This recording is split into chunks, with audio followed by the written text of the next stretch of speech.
fair to say that it's impossible to be passionate about a movement, a revolution, without love for your family or for your community. And we all have personal stories why we're here today.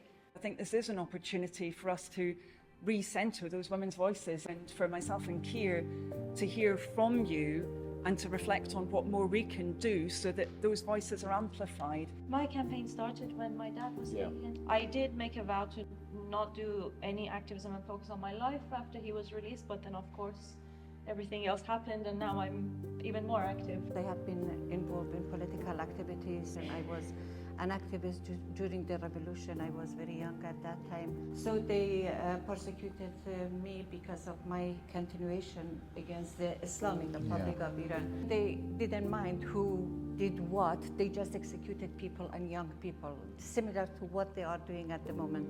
When I came to the UK, my own interpreter became a victim of honor killing. They took her back to Iraqi Kurdistan, they killed her there.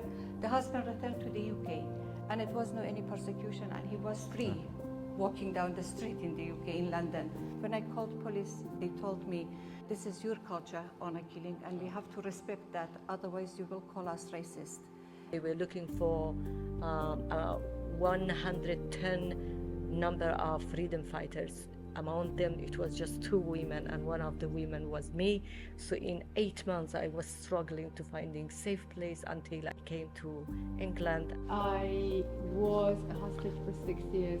Unfortunately, when I came back, we still left some people behind. What I would like to see if the Labour Party comes into power, ideally, would be to put the citizens' life in priority. I think the government's pulling its punches in terms of criticism of Iranian human rights abuses, and there's a reluctance to hold Iran accountable. The failure of the UK to have stood up for its citizens, in our case and others, emboldened Iran. Then you had someone lost their life.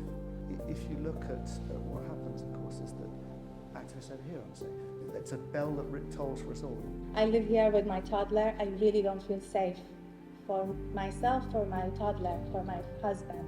I was born into a family of activists. My mother, like you, was a human rights lawyer in Iran. I was raised outside of prisons. I don't understand why we have to wait for kids to die for us to remember that there are human rights abuses in Iran. Our lives are really stretched thin, We're trying to be moms and wives and, academics and make money and do all this human rights work. I don't understand why we have to day in and day out advocate with our natural allies. I think we need to spend our energy really fighting the fight with our natural allies. The Labour Party has always been a party of equality and of human rights. I've spent a lot of my life fighting for human rights. We need to make sure they absolutely are foundational when it comes to anything that we do in government.